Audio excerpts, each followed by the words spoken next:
This is Auteur Detour, wherein three film lovers travel through the filmographies of cinema's most important directors in hopes of finding a greater understanding on the other side.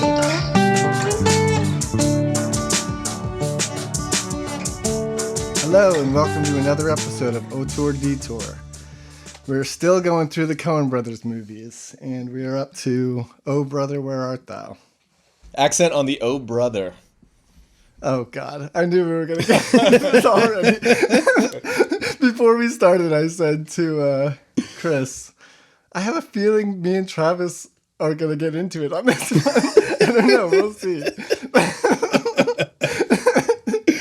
But we'll see. The anticipation. Sparks will fly. Go ahead. So shall I just get into the movie? Yeah. Let's do it. You seek great fortune, you three who are now in chains. You will find great fortune, but it will not be the fortune you seek. The blind oracle tells the leads, Everett, George Clooney, Pete, played by John Turturro, and Delmer, Tim Blake Nelson, at the beginning of their Homeric Odyssey. The prophecy comes true within the movie, but remarkably also comes true for the film itself, and for the same exact reason. Within the film, Travis, I see your face. The three jailbirds break from the chain gang in 1937 rural Mississippi to get to Everett's treasure before the town's dam is busted and his cabin swallowed by a lake. They make their way through the sepia-drenched Depression-era South, chased by, in typical Coen fashion, the unstoppable evil force, this time embodied in a sheriff and his hellhound. In order to make a quick $50, they record a song, Man of Constant Sorrow, accompanied by hitchhiking bluesman Tommy Johnson, played by real-life musician Chris Thomas King. As they go through a series of Homeric trials and adventures, including a cycloptic John Goodman and some sirens that seduce them and turn in Pete for a bounty, their song grows in popularity across the state. The boys break Pete free again, and in a moment of conscience, Everett admits that there is no treasure, and what he was really racing for was to win back the heart of his wife before she marries a campaign manager for a racist candidate for governor. The same candidate heads the local Ku Klux Klan and attempts to lynch and hang Tommy Johnson. Our heroes save him, and then surprise everyone, including themselves, when they perform Man of Constant Sorrow to a starstruck crowd. Incumbent Governor Pappy O'Daniel, the brilliant Charles Durning, pardons the now famous band of criminals, and the racist candidate and his usurping campaign manager are run out of town on a rail. Even the devil's sheriff and his hellhound, in a deus ex machina, is washed away with the cabin and 1,000 cans of hair cream to the bottom of the lake. But the real marvel is that off-screen, the same song that exploded in the movie somehow broke through and became a chart-topping, Grammy-winning powerhouse that inspired concert tours, a documentary, and a resurgence in folk music that inarguably changed pop music for the next 20 years. And made the Coen Brothers find fortune, though not where they were seeking it. What did you guys think about it? Oh, man. Sucked. You want to go first, Travis? Well, yeah, I'll just really quickly, I feel like it was inevitable. I feel like this movie was the Coen Brothers basically back, up their own asses. Exploring this kind of obsession about this language that doesn't exist anymore, these people in this time that doesn't exist anymore. It's photographed kind of fetishistically. It's, amazing characterization, amazing kind of period details, obsessive details, and an incredible soundtrack that, it is kind of a crazy phenomenon that this sort of thing popped up. But I mean, it's no different than monks chanting getting popular in the 90s. It's just when weird stuff breaks through and everyone realizes, oh yeah, the stuff we're spoon-fed on the radio sucks. We should get, this is interesting at least, you know what I mean? And it makes a weird kind of anomalous kind of ripple in pop music, but I think it's different than that because... Well, we'll get into that, but I just want to say, to me, this movie is just it's interesting and they do a lot of really interesting things, but it feels so just uninspired and just them I don't know. It's bad. We can get into it. But my main problem with this movie is the star, George Clooney. Every other performance is basically pitch perfect, for better or worse. George Clooney is just a complete flop, dead weight, horrible to look at, just honestly ruins the movie. Oh my God. How dare you? You are so insane. I will tell you this right now. I knew you were going to say this because I can read minds. Wait. You knew I was going to say his performance was bad?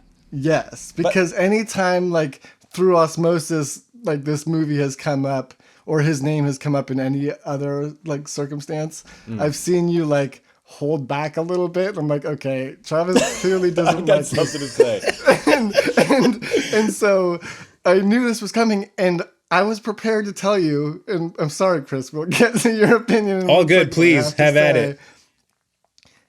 Like, I'm ashamed of the fact that there's no women on this, like, podcast.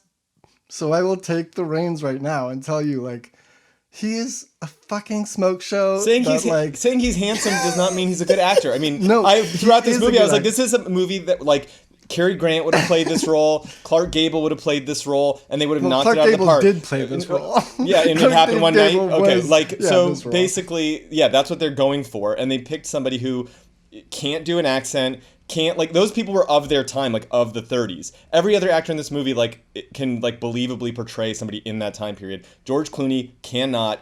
Every time he speaks, he can't do humor. He can't do physical humor. That's insane. He's so funny in this movie. He's like, Oh, Brother, Where Art literally- Thou? Or is there another Yes. movie that we were supposed to watch that I missed? Yes, he's so funny. Why in was this movie not popular? It was. No, it was not.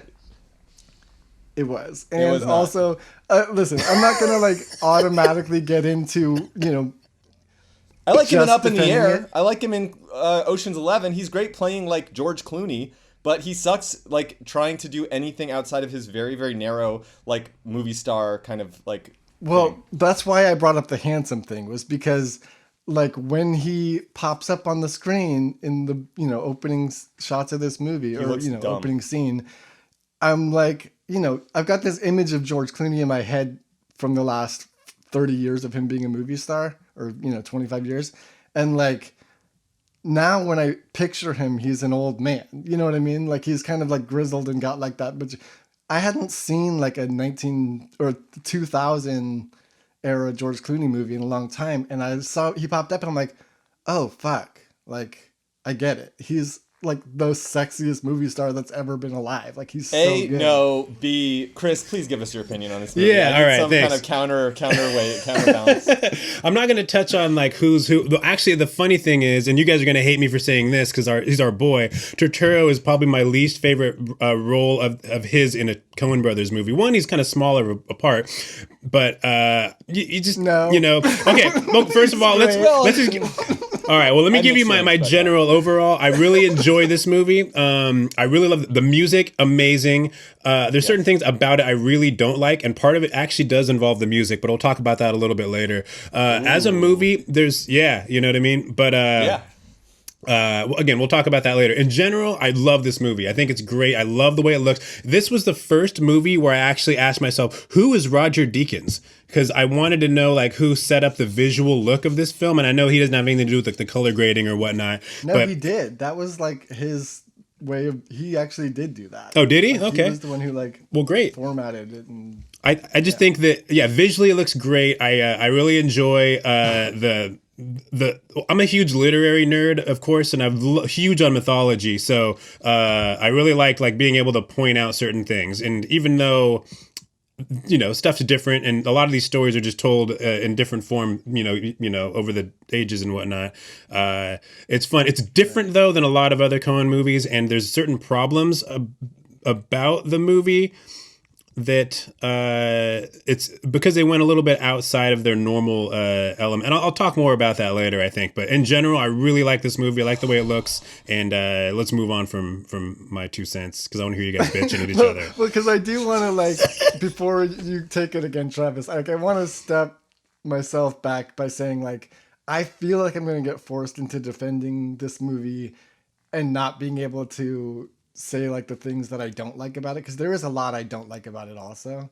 So just before I get like sidetracked into just literally being like, this is the best Coen Brothers movie ever made, which I by far don't believe. But like, I want to let it be known that like, despite me coming for it so hard, while I was watching it, I was kind of coming at it. Like I don't, there's a lot to not like in this movie, but there's a lot to love in this movie. Absolutely. Like, I don't think that, I don't know.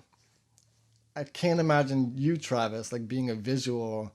Well, this is okay. Let me talk about the visuals in this movie for a second, because like I do think obviously they went for like a really interesting kind of color palette, and part of me like it's like a very romantic, like really lush kind of looking movie. This like Southern Gothic kind of like. I mean, I love like rich visuals that are just kind of like ornate and like Baroque, and this movie does have a lot of that. I don't feel like the visuals are ever mined for their emotional power. Like that, like I don't think this movie has any emotional current in it at all. To me, it leaves me emotionally completely dead. And I think like that's how I felt about A Serious Man too. I felt like there's a lot of beautiful photography. The emotion is like just not there. There are like, if you watch any of these old movies, like even like It Happened One Night, like to me like a pretty like boilerplate kind of like romantic comedy on the road, like there's moments of like sweetness and stuff like that. They make kind of the most weak gestures towards that, and unfortunately it's usually George Clooney at the helm when those moments are trying to be kind of broached, and they just fall so flat. I mean, his prayer to God, I made a list of every time George Clooney tried to act and fell flat. I made a list of every time I laughed during the movie, which I was doing like tally marks, and I never even did the 5 cross thing. I got to 3. I got to 3. So hard. It's not a funny movie. It's a very bad really movie. funny. It's an unfunny movie. It's an unemotional movie. There's good music, but the music isn't even done like in a way that like arouses emotion or arouses like there's no like this, it's meant for like nerds like you, Chris, I'm sorry, to like giggle to each other and chortle and show that they recognize the references to the Odyssey, and it's like it's very smart ass, and it's not good. Here's what I think. Like I'm just going to they're only bad movies so far, in my opinion. It's too early for me to like fully say my thoughts on what you were talking about with the emotionality part of it, because I want to get into a sort of bigger issue later about, how they're dealing with race in this movie, which is really like a conversation we have to have, because it's the first movie that like has black people in it. And, I think that like, if there's one big criticism that I've had of this movie, for the last 10 years, which was probably the last time I watched it before this, it is that like they don't. There's a problem the way that they're not taking. I don't know. Maybe I should just put it this way: lynchings shouldn't be funny. Like it's not. Shouldn't be played for comedy. Well, that like, part depression, wasn't. Yeah, I don't think that part was actually intended to be. I just mean humorous. They don't have the weight. They don't have they don't have the weight or like the depth like skills to switch tone that quickly. Yes, they do. Think about how like menacing and like the grandeur and the menace of the like porn pool party in The Big Lebowski compared to like how the KKK meeting was like a Mickey Mouse Club meeting. I don't think there was anything menacing about that porn party either. I think the music and stuff like that. I mean, it was played like comically, but it's still, you got the point of view of the character that it was like this like kind of scary. I don't know. There's no like this lynching. I'm saying it was. Well, I'm saying you could. It was like. They weren't going for menacing. Like they literally had a Wizard of Oz illusion in it. Right, but there's also no like. At least I'm saying the scene in Big Lebowski had like some power to it, is what I'm trying to say. There was no power, and you're saying they played it for comedy. It wasn't funny. It wasn't scary. It wasn't anything. It's just the whole movie, and this is what my feeling about the whole movie. So we'll get into the race thing, but just like really quickly, and I want to get into this more as we sort of talk about it more, but like, I think that their argument and their, against that, because that was a thing that was levied against them a lot when this movie came out, was just like the depression stuff is not held highly enough, like in terms of how depressing it was for so many people, how like life-changing it was for America. You can't really just like, walk through that with like shits and giggles, and the same thing with racism, obviously. But for me, like if we're going to argue their argument, it's that they called it Oh Brother, Where Art Thou, which, Travis, as you've said on the podcast before, was the book within the film of Preston Sturges's Sullivan's Travels. And the point of that movie is that, like, not everything has to be serious. Like, you can have fun. And in a lot of ways, I think that this movie was them using this picturesque, like, landscape, this American South landscape, and, like, using it for sight gags, which didn't work for you. And, you know, it does work for me. I think that there's a little bit of a, like, privilege there that they can just, like, walk through a lynching laughing. But, like, I do think that, like, you know, the montage scene, they often have these sort of music videos in the middle of their movies. This is obviously musical, so it's got more than one, but the one where it's showing, you know, them getting famous and, like, traveling, and they're, like, you know, stealing a pie off the windowsill and, like, hopping on, you know, the back of trucks and, like, all this stuff. It's like he's stepping into a Dorothea Lange, like, photograph, but, like, using it for sight gags, you know? Well, I think they're recreating real, like, you know, kind of visual stuff that, like, exists kind of in the Americana ether. You know what I mean? And they're kind of putting it into, like, a film, and it's really well done, but it doesn't add up to a movie, in my opinion. Like, well, it's I was just talking to my friend Julie about the toad when Delmar thinks Pete gets turned into a toad and he's carrying him around, and, like, one of my only laughs. And, like, that is, like, she's like, what is the, you know, significance of the toad? Or, you know, we were talking about just things about this movie, and I was like, because, like, we've got this image of, like, Fern's brother in Charlotte's Web, or, like, Tom Sawyer, or, like, just an American simple thing of, like, somebody in overalls carrying around a toad is, like, a thing that we have ingrained in our head, you know? And that's what, no, like, I agree. And picking up what you just said, Travis, about it doesn't adding up to a whole movie. And I think that's part of the problem with this movie for me. It's different than the other ones. Usually there's all this different stuff that happens in a Coen Brothers film. One thing leads to another, which leads to another, which leads to another. Like, even in a movie like The Big Lebowski, where those happenings aren't necessarily super consequential, one thing leads to another, right? Guy pisses on the rug, he has to go get it, gets something back, someone takes it back, he gets thrown into this and that thing, you know, whatever, loses his car, has to go find his car again. There was a briefcase in the car, all this stuff. This one, it's like a bunch of little, like, kind of stories in and of themselves that don't necessarily impact the thing that happens after it, which is what the Odyssey is, but that doesn't necessarily make for a great film as a whole, right? So you can take these individual, like, little short stories. It's almost like a trial run for Buster Scruggs or something, almost, if you think about it, you know, because it's not like this whole thing, like meeting, what's his name, the bank robber guy. He doesn't come into the movie ever again, or a number of these other things. I mean, yeah, you see him at the end because, like, everyone has to come back together. It's like a fable in that sense, right?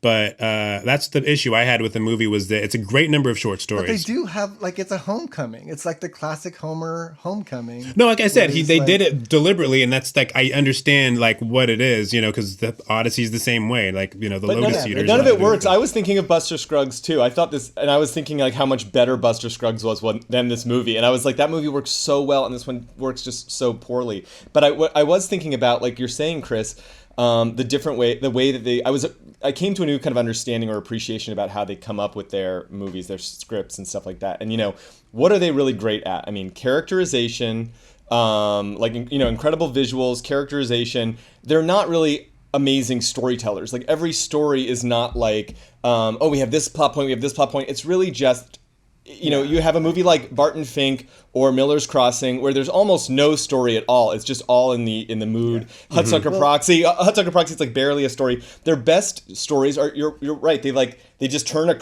a simple crank and then they just let it play out, like Fargo, like Blood Simple, like Raising Arizona. And then this movie, it's like, what do we do for a story? Let's do the Odyssey. And it's like, and they do it, like, they make it work, like they make all the pieces fit, but there's literally no moment where you're like, oh my god, that's inspired, like, you know, of course that's how that parallels. There's no, and like, there's, I mean, that's my main problem with the movie. Like, it's just arbitrary, it's just kind of smart ass. It's like, okay, fine, what do you got? Where's the, like, do your musical comedy, do it right now. And it's like, well, we got nothing, we got some good songs.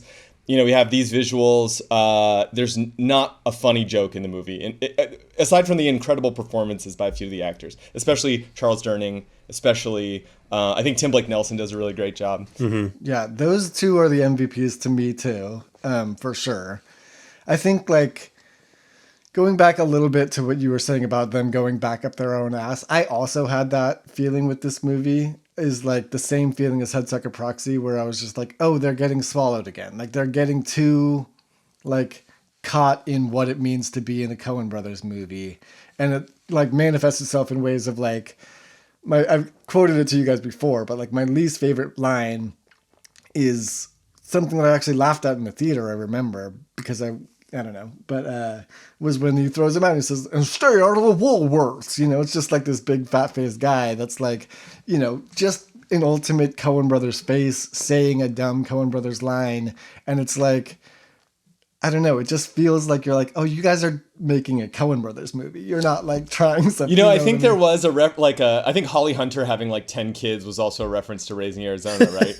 Oh, for sure. Well, remember the way that Big Dan picks up? I think he like throws him over his shoulder or something. I think he did the same exact move in Raising Arizona, if I recall. But anyway, yeah. The way he threw that frog kind of reminded me of the Babe Ruth movie he's in too. There's something very iconic about the way he smashes the frog and just tosses it like kind of like weakly. The camera's so close, it's just right in his fist, and then it's just this effete sort of like deflated toss. Yeah, I mean, you can tell what they're into in this movie. It's not the characters. It's not the, like they're incredible at creating like specific characters, but it's not like in any way that like there's no chemistry between the three main characters. But the texture of like, the things that I remember are, the pie on the windowsill, the record grooves being scratched into the record, the grabby thing getting the Dapper Dan off the shelf in, like, the corner store. Like, that is where their heart is and stuff like that. When you say they're too into the Coen Brothers thing, I think they enjoyed themselves. I think they, you know what I mean? But, like, I don't think it just did not make an impact on me. It's the first movie they've done that just, like, left me totally cold. If you would have liked George Clooney, maybe it wouldn't be like that, because that sounds like... I think maybe, and I have some casting, That's advice. just going to be hard, because I thought... I'm going to blow your mind, Ian. Not only did he, like... He can't sing. He looked so fake when he sang. I know. You can't buy him singing. His worst. That's the centerpiece of the film. In the movie right. That was one of my. That's what I meant when I said the issue of the music. The music itself is great, but the execution of it is like when he's in the box or when John Turturro does the yodel. I'm like, good, give me a break. And if you look at the guitar player, it's not in sync. He's a guitar player. This guy like is a legit guitar player, but he's not playing with the beat. Like they're not really. I think maybe they learned their lesson or something with Inside Llewyn Davis. Obviously, they actually got the people to perform the songs that they were singing. Yeah. But they worked with T-Bone before the movie was written, like they worked like the soundtrack of this movie out, like as they're writing it, it was always going to be the centerpiece of the movie. It was like not the performances necessarily as much as like the, using the music and the choices of the song specifically as like the landscape of the movie. And I do want to say about the choices of the songs, Travis, you saying like things don't come back, but like I was thinking about how they don't. I didn't say that. I think I said that. Oh, sorry, Chris. Certain characters, don't come back around necessarily. Certain characters. Oh no, but Travis was saying something about how like in most of their movies there's like some thread that goes through, and in this it's like not carrying through with that Coen Brothers tradition. It's just like scene to scene. I don't think I said that. Yeah, I think Chris said that. Well, Travis, you said it now. I'm just kidding. So basically what I was going to say is that like, I was thinking about the circle theme that's always present in their movies and how it's kind of, absent in this movie, except for the tire swing in the flood. Yeah. But I was thinking about like, in terms of cyclical, like that part of it. Dapper Dan. Canisters. They do. Okay, there's a lot of around. But, those things are around. Like, you can't just... the Earth where the movie takes place. But I was thinking about how, like, in the movie, the songs that they are singing, and it's all diegetic music except for the first opening, which is Big Rock Candy Mountain.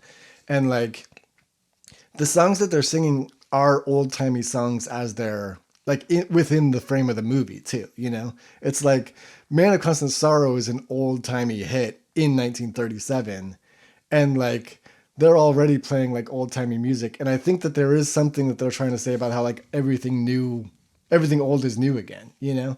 And that's like the cyclical thing that they're exploring in this movie. And that completely like played out in real life. The fact that Right. I That is mean, interesting, yeah, for sure. it blew up. Like it's crazy Yeah. how It beat Stankonia for the Grammy, which It I did. still resent. So I know. And like not just that, but like you know, I don't necessarily like any. I do love like a lot of old timey folk music, you know, and it's, you know, folk music's always been a part of me, more of the like 60s like Dylan era folk music, but that they go into with Inside Llewyn Davis.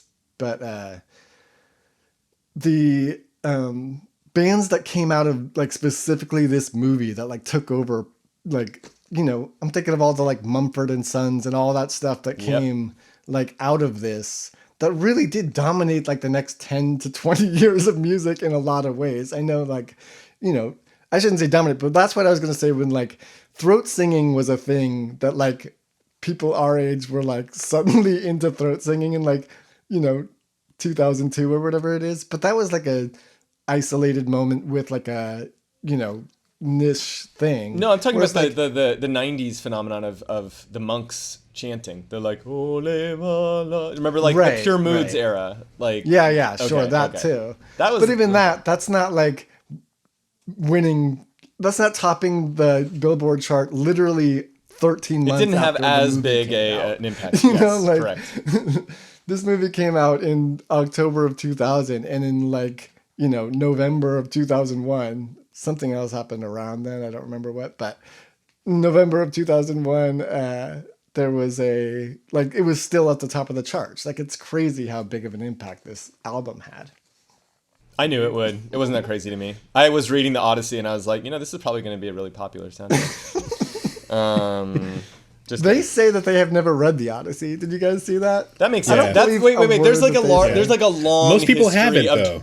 There's a long history of directors saying I've never read the book that this movie's based on, Right. as like a brag, like from like Orson Welles not reading Touch of Evil. Yeah. It's like, so that's just a classic thing. But I think the Odyssey is one of those books that you don't actually have to read to know the story really well, because it is taught in school and everything like that. Go ahead, Chris. Yeah. Well, that and the fact that, I mean, a lot of the stories told in the Odyssey weren't invented in the Odyssey necessarily anyway, to that degree. I mean, it's basically a culmination of a lot of different like stories in some form or another that are handed down. Like that's just the way we you know, carry on as human beings, right? So, I mean, it doesn't surprise me. And the fact that the book is just goddamn who knows how long, you know, and it's a poem, and like most people probably frankly haven't read it, and we've all just absorbed it by cultural osmosis anyway. Absolutely. You know, so I you don't feel really like I've have to. It gotten more wouldn't surprise Odyssey me. from like Tiny Toon Adventures than I have from Do you anything think else. the colors not being realistic was a reference to the wine dark sea of the Odyssey? I was thinking of I I was thinking of the did battle think the between Scylla and Charybdis, actually, really, and the island of the What did Lotus you guys Eaters. think of the story following the Odyssey? Did you care? Did you like? Did it amuse you? Did you like? What did you like about this movie? Please tell Well, okay, me. let's talk first because let's go back in time to 2000 when you saw it, if you saw it in 2000. I saw it in I'm theaters guessing we all in did. 2000. Yeah, when it came out, and Yeah.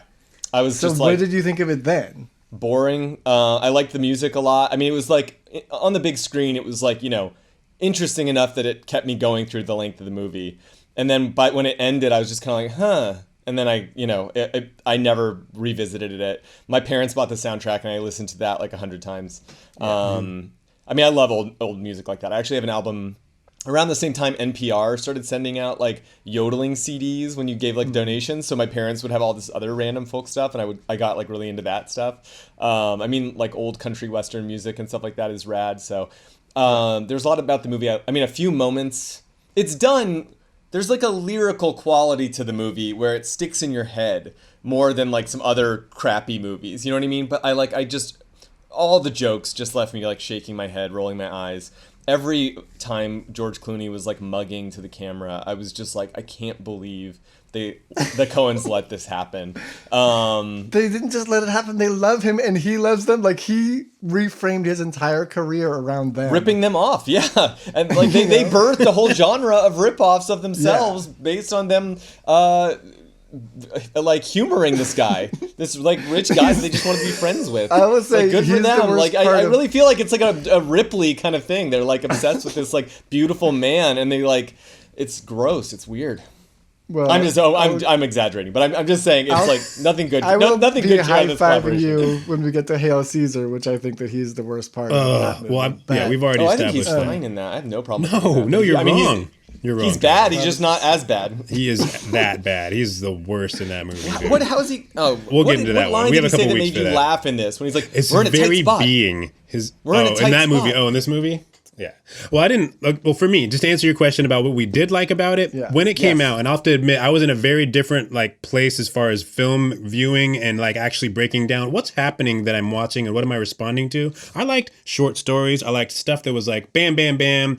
I love this idea of like the myth and whatnot, and this things like the Odyssey. So I think that alone was what spoke to me. Is that bam? Here's a little adventure. That's over. Oh, there's another little adventure. That was fun. Let's go on to the next little adventure. And for some reason, like The Hobbit and stuff like that, those were the kind of stuff that like I really, really dug, especially at that time. So this movie was like, yeah, this is all those things. I don't have to think about anything really anymore. You know what I mean? Whereas films like The Big Lebowski is like, wait, what happened to where? Wait, they stole the rug, but it didn't belong to like the guy. So you know what I mean? There's all these little things that you needed to really keep in mind. This one was like, turn brain off, watch pretty movie. Awesome. I I think want to see that's the why I Coens enjoyed Hobbit it. now. The what? It's also the I want to first. see the Coens brothers do the Hobbit now. That would have been a better movie. I think. Oh, anyone would Anyway. have made a better movie. Anyway, but yeah. They kind of broke form earlier in their career, but I was thinking about how like they usually go dark movie, light movie, dark movie, light movie, and so on, you know?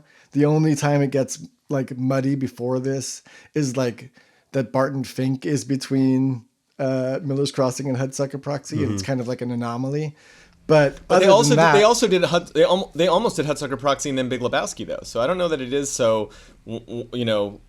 well, I mean, the alternate. way that it actually plays out, like if you watch Yeah. their movies, like, you know, they go in that order where it's, I mean, Blood Simple's dark. No, I understand. Arizona Yeah, Light, yeah. You know, I understand Do what I should? I'm just kidding. And then this is the first one that's two comedies in a row, like that they've done. You know, I do, because they've yes. been, and I think that like watching them this close together, it does feel that was part of it for me that I wasn't vibing with. And maybe that's why I felt like they were getting up their own ass a little bit, like you were saying, like. I don't was believe just that the- I'm judging it based on the order that it came out in. No, I think I'm judging it purely on its merits. Well, I just mean where they're at, like, because they do have this tendency to reel back when they've gone too far, you know, like they.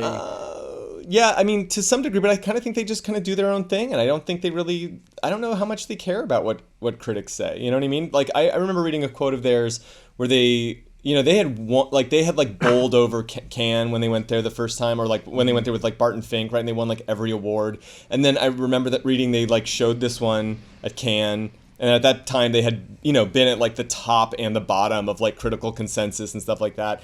And they showed this movie, and it was like there was no reaction from the audience. They could just tell that no one was into the audience. Into the movie. And they were just like, okay, I guess this is one of those ones that's just not going to hit. You know what I mean? And they didn't think like we've gone too far. We need to like restructure. It's like they follow their muse. Sometimes it works. Sometimes it doesn't. I mean, that's how I kind of read it. And like I said, I don't think this movie is like as like a showcase for the music. I think you could argue that it's successful.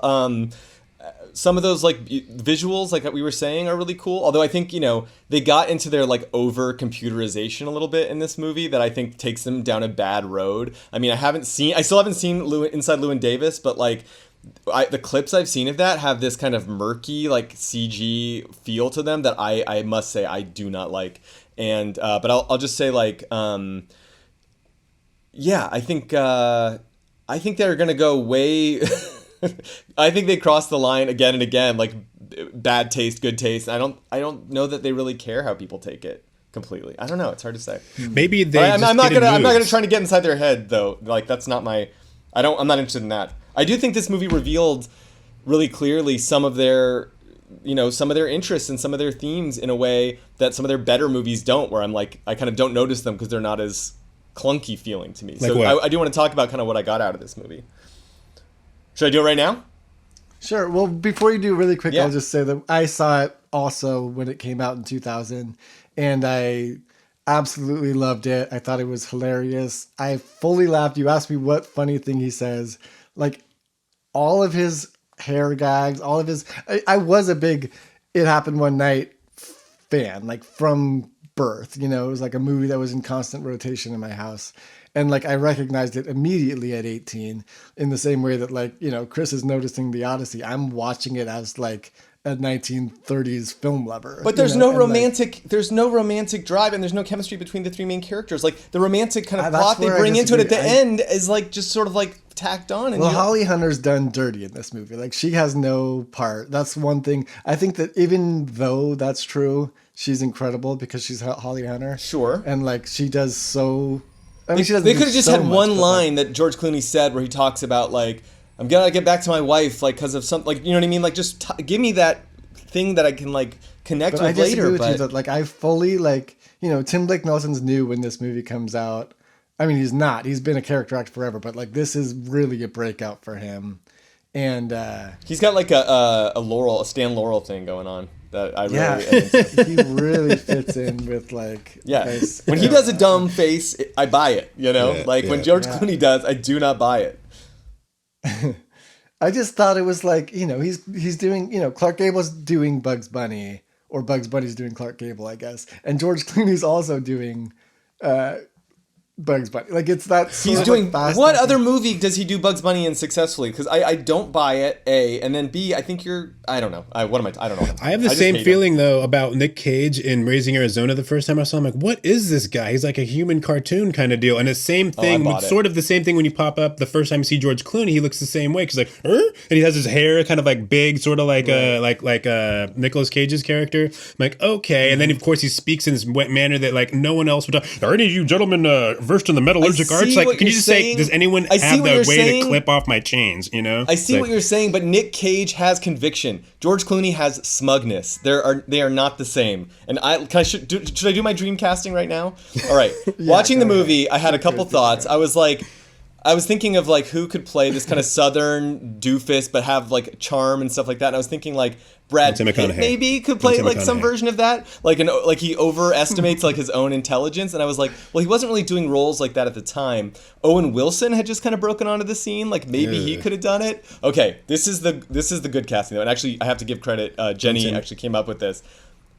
Johnny Depp, in kind of like Ed Wood mode, could have given 1,000 times of a better performance. The musical stuff would have been more believable. He's funny, unlike George Clooney. God. He carries pathos with him. Like he's a good actor. George Clooney is not a good actor, and that is the difference. That would have made this movie. At least I could have accepted the movie on its own terms. But with George Clooney in there, I kind of just like disengage. When has Johnny Depp done a southern accent? Johnny Depp can do any accent. I don't need to cite it. He's show me where he's missed on an accent, and I'll yeah. Okay. Well, fine. Pure I don't know. fire. You said From Hell wasn't very good, but he still did a British accent. Not every movie is a winner, but he's a good actor. I've not seen The Crimes of Grindelwald or whatever, but Fair enough. I'm sure he's great in it. Mordecai. Mordecai, yeah. Travis, I haven't do seen want to it. say thank you for not saying Matthew McConaughey though, because I appreciate that. Why? I think he would have. That's actually a good suggestion. What's Yeah, wrong with actually, Matthew I like- McConaughey? He's got the accent. He's definitely got the accent. He's right there. He's number 2, maybe. I love McConaughey, but no, I think Johnny Depp would have been perfect. He's got that. He can do that old time smarm. He can switch from like being charming to being like a total buffoon. I don't know. No, that's the only interesting. thing, George I Clooney mean, can't do here's anything. what I'm seeing though is like what Clooney is bringing to it is like Oh, please tell me. full on Clark Gable movie star thing, and like To what end, mean- though? To what end? It doesn't work. He doesn't have it any. works for fitting you into this like. It's also a road movie, right? It's also a road movie. Like, despite it being like a pastiche of Americana's, like, and like a visual Dorothea Lange, whatever tribute, but like it's also just like a 1930s road movie, which is like a very, it's playing out like that. And he brings that to it. Like he's what does he fully bring? placed. I Besides, do think like, a George blank Clooney has a more expression old timey and a face mustache. than like Johnny Depp looks like a new age like hip kind of guy, and I he's think got George fucking- Clooney does- looks a little oh. more classically old school kind of like handsomeness to him. So maybe that was part of it. I think Johnny Depp, the association with the viewership is usually like, bam, this is Johnny, he's the guy, and George Clooney wasn't exactly like crushing hits. Yeah, Johnny But yeah. Depp is a better movie star than George Clooney. I agree. I mean, he's coming out of. Okay, well, who else we got? You said, Chris, that you weren't crazy about John Turturro in this. Yeah, I mean, I And, do love the part where he finds out that Everett stole his cousin's watch, and he has this look where his one eye kind of shuts and he's getting really mad. I really love that, but I think Americans tend to have a real they love to ham up Southern accents because it's the easiest accent as an actor to put on, probably, especially a really thick one. Yeah, well, clearly, Yes. and this one, it's like it's just so over the. I don't hate him, don't get me wrong, but he's so good and so effortless at almost every other role that this was one where it just kind of stood out to me that I didn't. Yeah, care for. I kind of agree. It was underwhelming the first time I saw it. I appreciated him more on the rewatch. It was really more just like George Clooney was the one who was just like. But like, I see what you're saying about John Turturro, and I even see what you're saying about him being a smaller role. Like he's burying himself in the role. He's not like throwing himself out there like he did as like Jesus. You know what I mean? Like Totally. I get what you Right. mean. Yeah.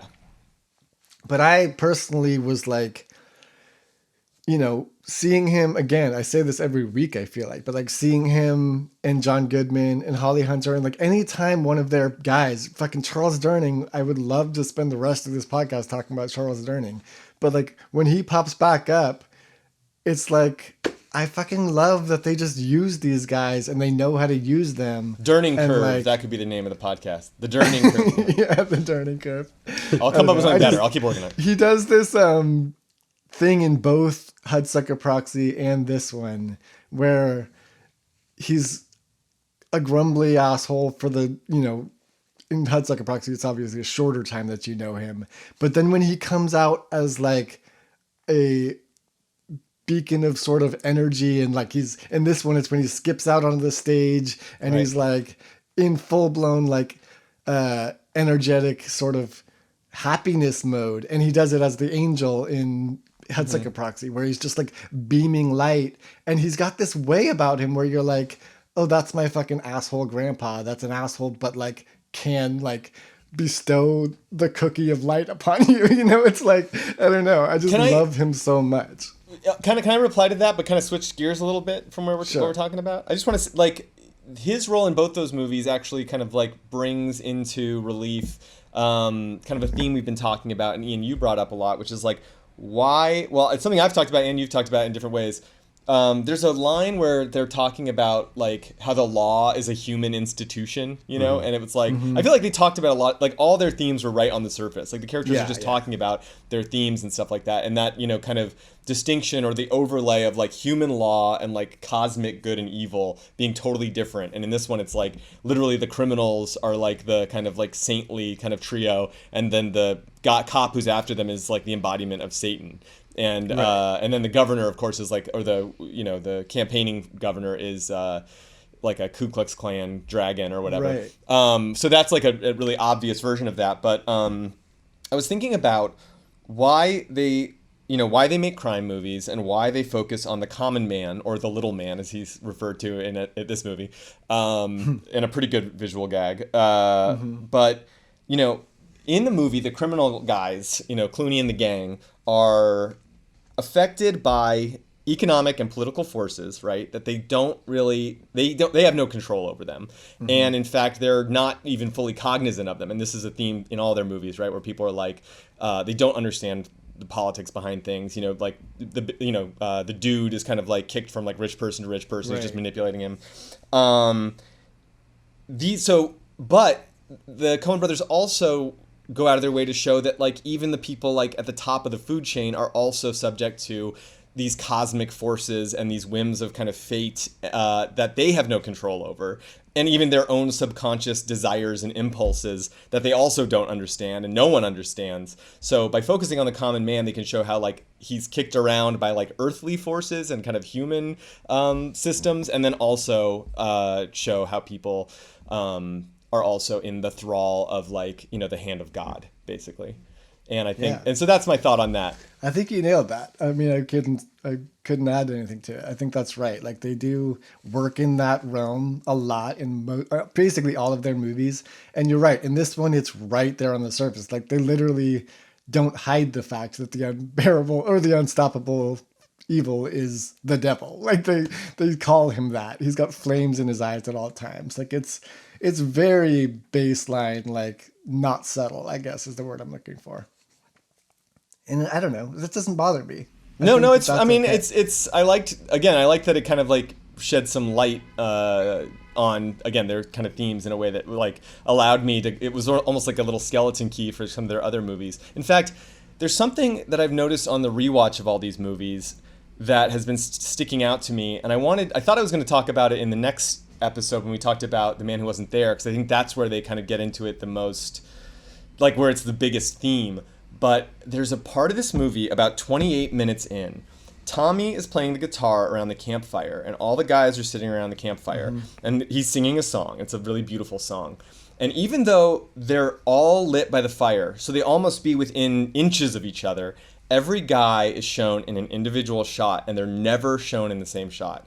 And it's a perfect like visual, like this is a perfect example of the Coen Brothers, like, you know, making and emphasizing the fact of the distance between people. Totally. You know, each guy is like looking up into the stars, and you realize they all have their own place that they're going to, their own dreams, right? And that's when they start talking about, what are you going to do with this money? And you realize they're all kind of in they're not together around the campfire. They're in their own worlds in their heads. And that's just something that's been like really clear to me. Like, the way that like language kind of traps you in, like you can't communicate with other people, like has been a theme since like Blood Simple. The way that like, you know, your dreams and your desires kind of like separate you from other people, like wanting more than other people separates you. Capitalism separates you or alienates you, I guess, in Marxist terms. I think that's like a major theme, and I think that was kind of not the most beautiful thing that they've done, but a very clear example of that theme. And I do want to talk about that more in the next movie. Well, and it's also important. I'm sorry, Chris. I keep like cutting you off. Let Chris talk. Yeah. No, just real quick. And it's a really great point you brought up, Travis. I haven't mentioned this before, and this is a really subtle thing, but it's in every single one of their films, and it's prominent, but you would never notice it unless you're really watching for it. When two people are speaking in a Coen Brothers movie, the way you typically shoot it is two people in the same frame, right? Usually one over one's shoulder or from distance. It's almost always directly facing the only person in the camera is the person who's speaking or listening, right? It's not too often that you have both people in the frame, and that really emphasizes the reaction of the person who's in the frame, right? And that's the same thing. They tend to shoot individuals more than they do duos or trios. Absolutely. Almost if you really like, again, rewatching these films, you really make it. They are one of the only people that do that. Paul Thomas Anderson does it a little bit too, but usually most directors shoot in a certain way, and theirs is such that it truly emphasizes the one person, you know, even if it's just two people in a conversation. They do it all the time. So that's a really great point you brought up, you know, how they do that in that I knew Chris was going to compliment me. That's why I wanted him to talk. So you go ahead. I'm going to lose what I was just going to say, because I want to move on to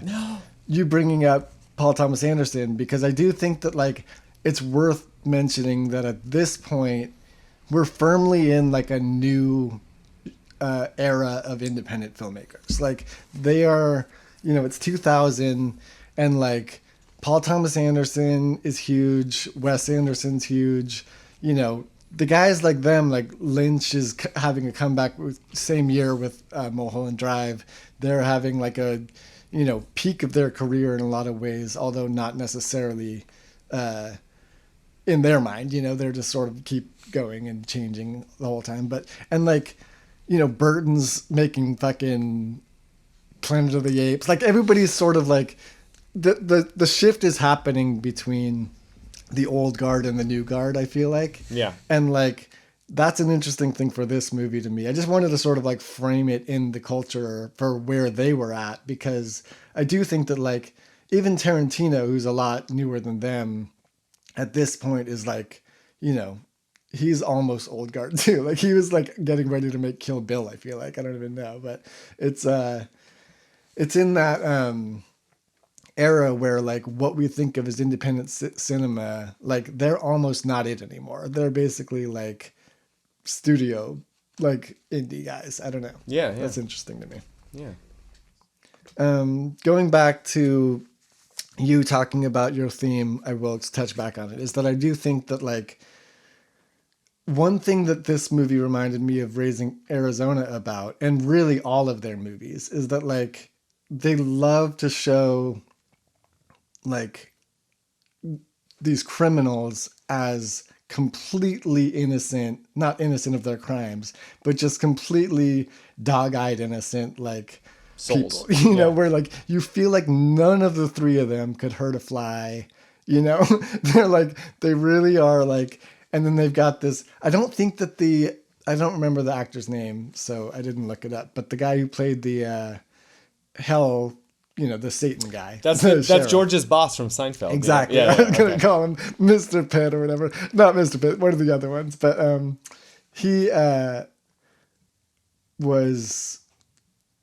His scenes, in a way, don't work for me, like, as a way to, like, drag the movie. I guess what I was going to say is, like, in the same way that when I think about Raising Arizona, you know, you plotted Raising Arizona as, like, this force of evil versus this innocent good. You know what I mean? Mm-hmm. And like, that's what this movie is too. In both movies, as opposed to some of their other movies, I don't really think of that as like what's driving the plot along at all. Like every time he pops back up on screen in either movie, whether it's Tex Cobb or George's boss, you're like, I'm just like, oh yeah, and they're getting this thing is going on. Like, you know, because in Raising Arizona, it's like you have their earthly problems, which are like being chased by the cops, being chased by the criminals that broke out of jail. But then you also have this kind of cosmic force on top of that. In this movie, there's no, like, when they escape, it's not like, oh my God, there's somebody on their tail. And it's also not like he's going for some kind of romance. There's literally just like, oh, well, like we're on the run, like, and there's no force pushing the plot whatsoever. They just kind of bumble between like different episodes. If any good joke happens, like, you know, that's wonderful. But I don't think the Coen Brothers are even interested in that. They're just like, what's the next song? What's the next like period detail we can like lovingly light? You know, let Roger Deakins beautifully photograph. Yeah, and that's that is their primary concern. It's successful, and it's not a good movie. Right.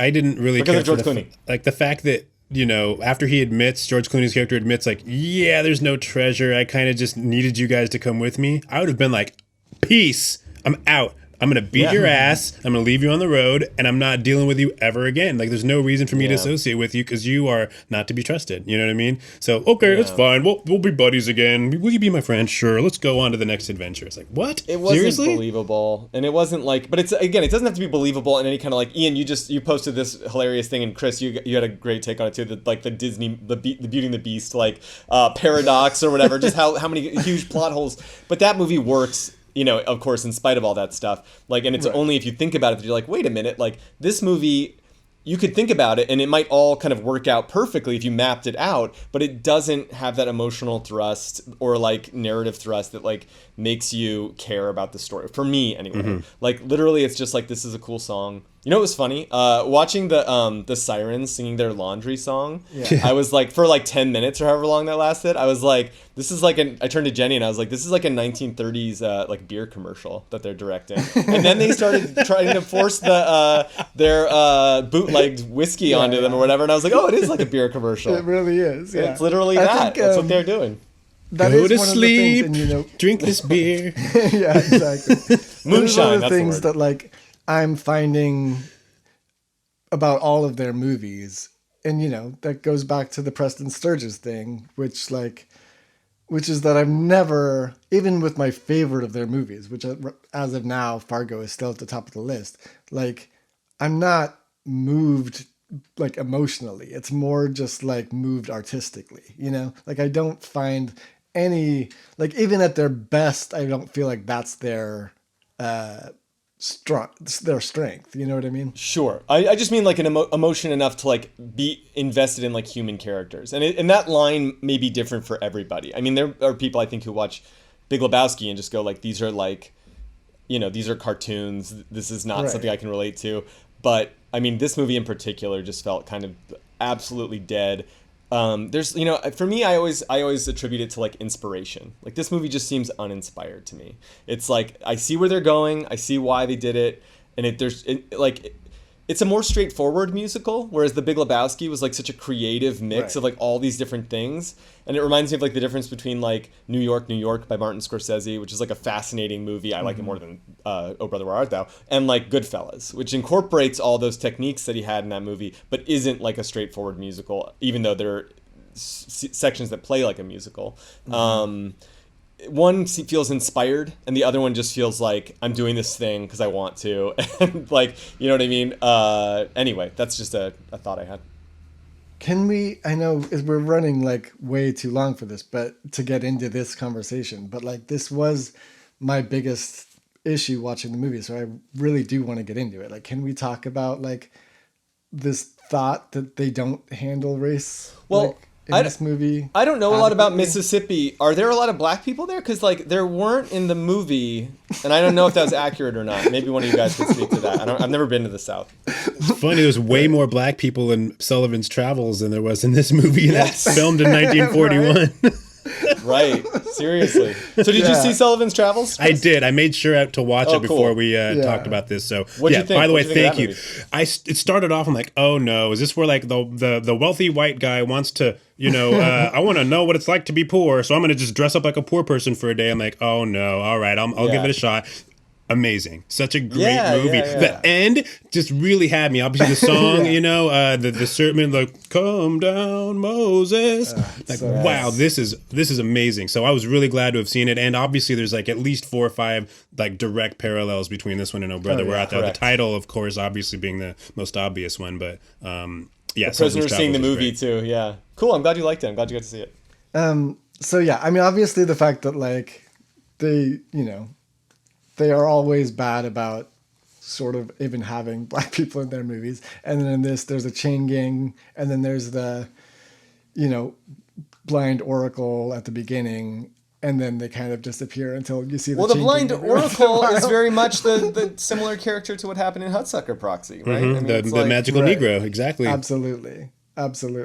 And, that's the part. But then there's Tommy Johnson, I should say. And like his character is, first of all, he's a bad actor, unfortunately. He's not an actor. But he's playing like a stereotype character, like out of one of those 30s movies in my mind. Agency, to me. Well, and he's playing a real guy. Like Tommy Johnson. That doesn't just like. But he's not playing a real guy. He's playing a Coen Brothers version of like a real person. Like a cartoon cutout of it, and he's playing it in a mode of like 1930s acting, the way like a black person would have been allowed to act. And the fact that guy is not an actor but an actual musician who's featured in the soundtrack means that the fault or whatever of the performance, I think, has to be attributed to the directors, unfortunately. Yeah, I can see that too. I agree. I mean, although I don't know that he would have given a great performance if they would have told him to do something else, because I don't know, he's just. What did you think of that performance, Chris? I thought that was just borderline offensive to me. Yeah, you mean the Tommy Johnson? Johnson. He's not propelled in any way by his own agency. He's just blowing in the wind. He's used basically because he's a guitar player, and that enables them to become to record this thing. He makes no decisions of his own. He has no agency. Yeah. He literally is just blown through the breeze of the plot, and he's nice enough guy, but he really it could have been so much more. He's not a true character. You know what I mean? He just comes and goes and disappears and comes back again. The fact that they didn't feel like they needed to cast an actor made me feel, you know what I mean? Like that said something to me. Right. Even them saving him from the gallows, like, is a plot device to make sure that they have their accompaniment for their, big performance. That's it. That's the next scene. Right. And that's the obvious like white savior. Him. Like let's save the poor like defenseless black man. You know what I mean? That whole thing. Like I said, like I've followed this part of their story with this movie since like the last time I saw it, and it really turned me off. When I said the last time I saw it like 10 years ago, and it really turned me off then, where I was just like, you know, when I had seen it in the theater, that part didn't really wash over me at all. I didn't think about it. And then, like I said, 10 years ago, I watched it and I was like, oh, like, should they really be like just doing this in this movie? And then watching all of these movies, 8 movies in a row, where they ignore the existence of black people unless they're using them as a plot device, as they are in Hudsucker or this one. And it's really gross, you know? But then, like, I read about it because I was reading up on this for this week, and their argument, I guess, is, like I kind of said at the intro, was that, like, they don't want to take on, you know, racism in the Old South. They're using it as like, you know, I don't like that. But at the same time, like the fact that they named it "Oh Brother, Where Art Thou" as a way to be like, this isn't us trying to like solve the problem of racism in the South. This is us like trying to have fun in the American South. Okay, like, so let's look at two things. Like, there's like the philosophical argument for doing it this way, which I think is actually fine. Like, I think that's you know, and there's, you can make a philosophical argument for doing like the most heavy-handed bullshit, like a Oscar bait stuff where you are trying to, you know, tackle racism and do something equally bad. Like, philosophically, I have no problem with what they did. In terms of filmmaking and like entertainment, like, it sucks. But the whole that part is really bad. Is it, or is it like just equally bad to the rest of the movie? And like also, no, it's the worst part of the movie. Okay. I mean, that's fair, but like it's also, to me it because fits I the movie. laughed my ass off, and I watched it with Greta this week, my 10-year-old, and she laughed her ass off too. Like, do you think that's an indictment of you? But I'm just joking. You're like, no, I was listening to the Wiggles the other day, and me and my daughter were like, this is great music. No, you know who? You know, can I just say something like that movie, Django with Unchained, with the Ku Klux Klan scene in that movie? I mean, that's a hilarious scene. That's played for total comic relief, but it's great. It's also like really, it's also good. Like, this movie was trying to something similar. But I also don't think. I mean, we might end up talking about Tarantino someday. So, but like, I do think that like, even though philosophically, or I should say, that's the opposite, where like, I agree with the way, like, I laughed my ass off at that scene, but if I step back for 1 second, I'm like, no, they just shouldn't do that either. Like, it doesn't work all the way in that movie either. What do you mean? Tarantino. What do you mean they shouldn't? Wait, which movie? I'm sorry. Django Unchained. Why not? Why can't they make fun of the Ku Klux Klan? I don't understand. Well, they can, but I also think that like, maybe it's just because Tarantino's. We'll have to get into it. Spike Lee would agree with you. No. I don't think we have to stop. I mean, I don't mind if we go long. I mean, I don't know about you guys. I just think like Tarantino has proven himself to be like problematic at best. You know what I mean when it comes to racism?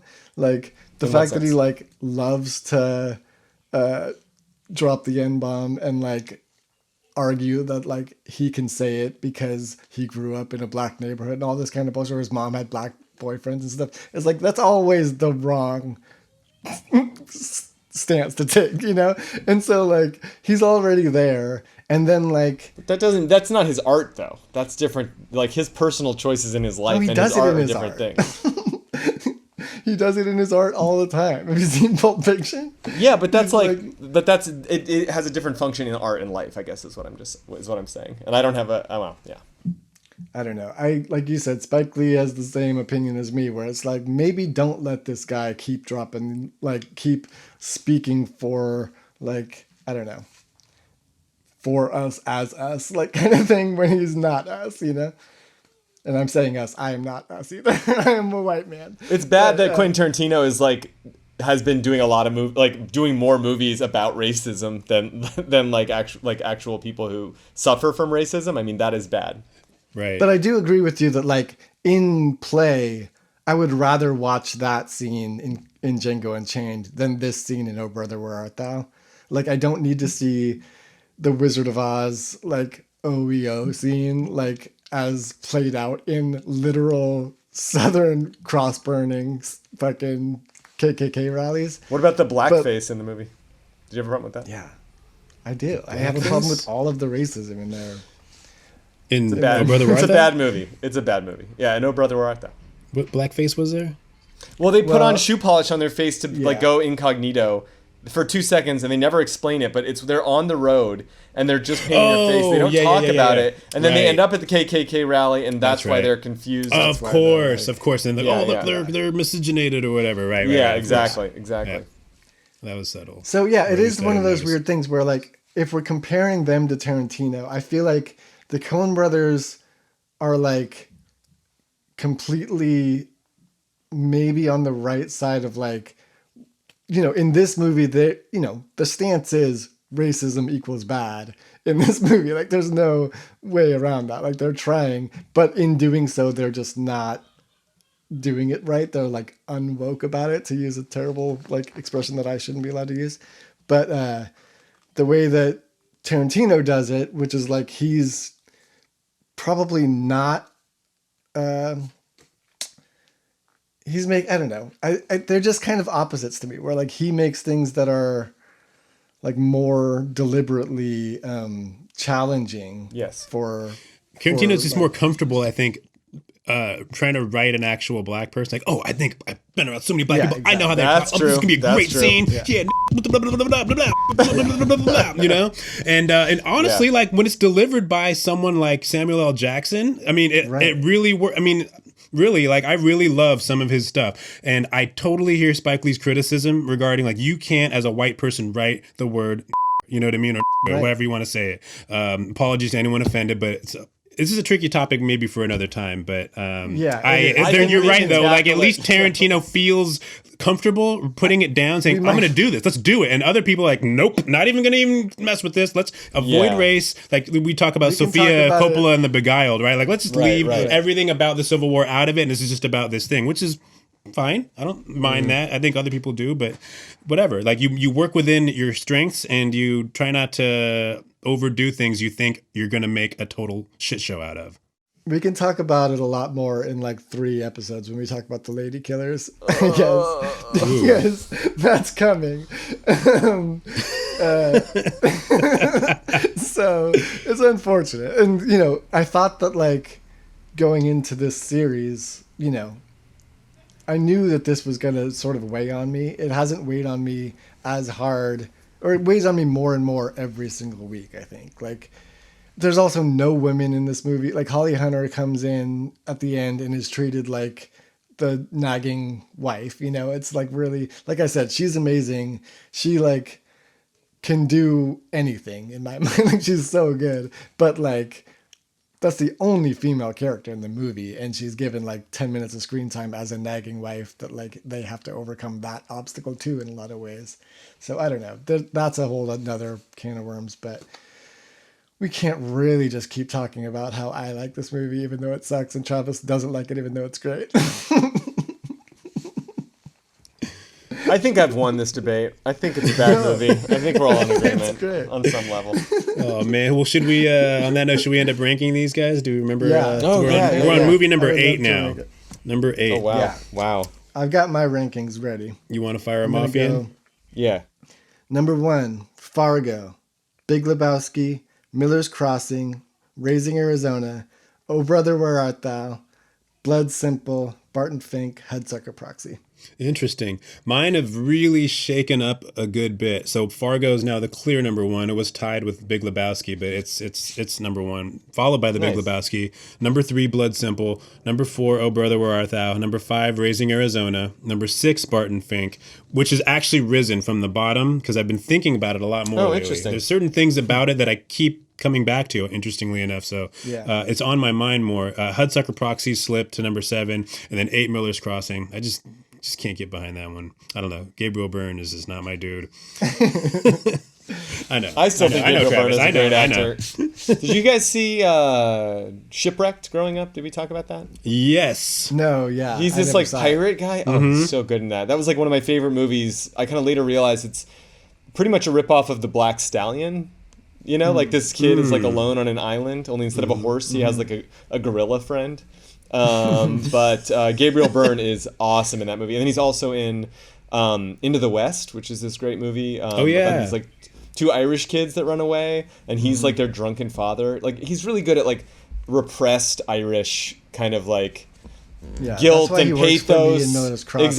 Exactly. But like most movies, he doesn't work for me, but he does in that one. I don't know. Okay, so I'm going to give you my rankings. I still kind of want to keep Fargo and Raising Arizona in their own like exalted platform, like at the top. Big Lebowski is like right there with them. I'm not going to assign numbers, but you're going to get a general, overview of kind of my feelings. Big Lebowski right underneath. Blood Simple to me is kind of like an oddity. I don't like, it's not as Coen Brothers ish to me as their other movies, so it kind of stands apart. But it is like a perfect little movie. But I just can't love it as much as something like Big Lebowski, even though that one feels like more uneven to me, if that makes sense. Then right below that, you have the very impressive trio of Barton Fink, Miller's Crossing, and Hudsucker Proxy, which are all, kind of incredible movies that just don't engage me like throughout the length of them. And then you have at the very bottom, Oh Brother, Where Art Thou, which does not engage me literally for a moment.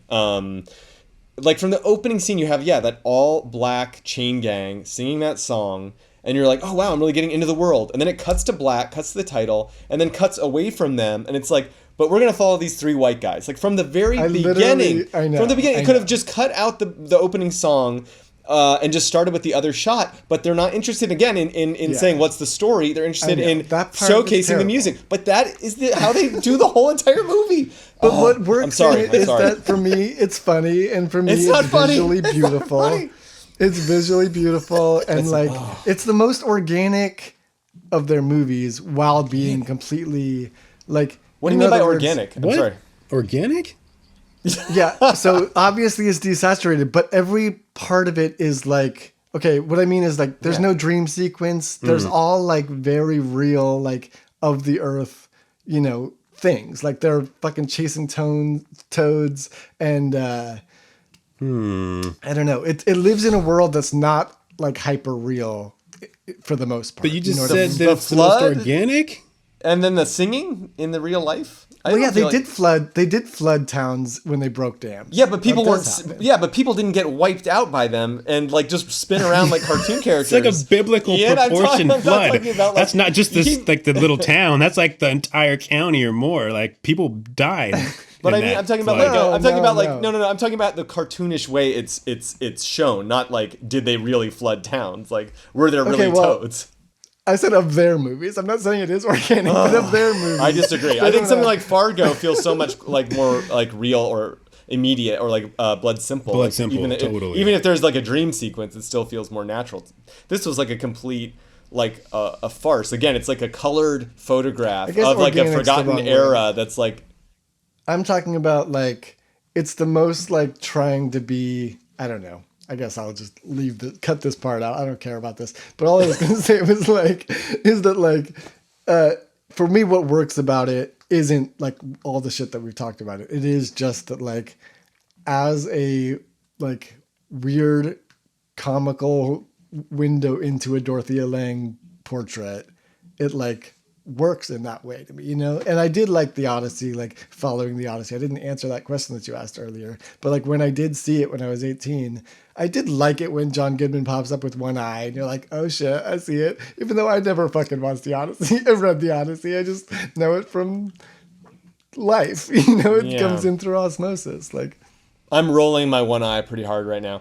I want to, if we have any fans listening by this point of the podcast, please write your comments underneath. Please tell me if you think George Clooney is funny in this movie, because I feel like I'm losing my mind. Like my wife and I both. Like, so funny.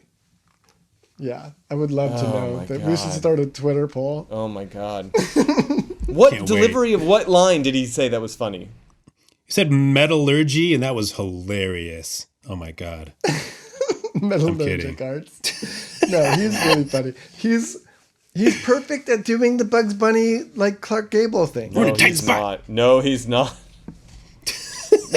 Travis is cringing so hard right now. This is great. We need to make this a visual podcast because it's just funny because God knows the correct answer and we can't know God's mind, and that is the torture of being alive. Well said. By the way, Loved the Evil Dead reference at the end when they go to George Clooney's family's cabin. It's literally a tiny it's the same model of exact- the Evil yeah. Dead cabin, and they even linger on it Totally. for a few minutes. Just I totally mwah! love that too. I had the same thought. The Sam Raimi references continue. Love it. Well, if you like references to other better media, this is the movie for you. If you like actual funny performances and interesting things, there's some better Coen Brothers movies out there. That's all I'm saying. We're gonna have to talk about Man Who Wasn't There next week. Can't Can't wait. wait. Underrated. Yes. Can't wait. Underrated. Yes. Absolutely underrated. Cool. All right, guys. All right. See you all next time. Bye. Bye. Way out in Arizona, in a town they call Winona, where the folks you meet all know a thing or two. Lived a lad of great ambition, who had set as his life's mission to excel upon his own day. And he played a little tune on his Spanish guitar. He'd mingle with the song the sweet refrain.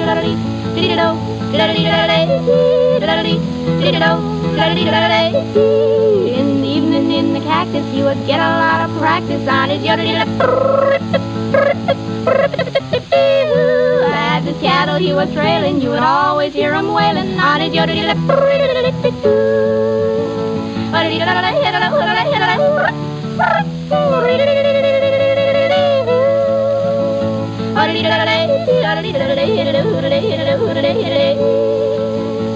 Once a big shot from the city heard him warbling the ditty, and a company was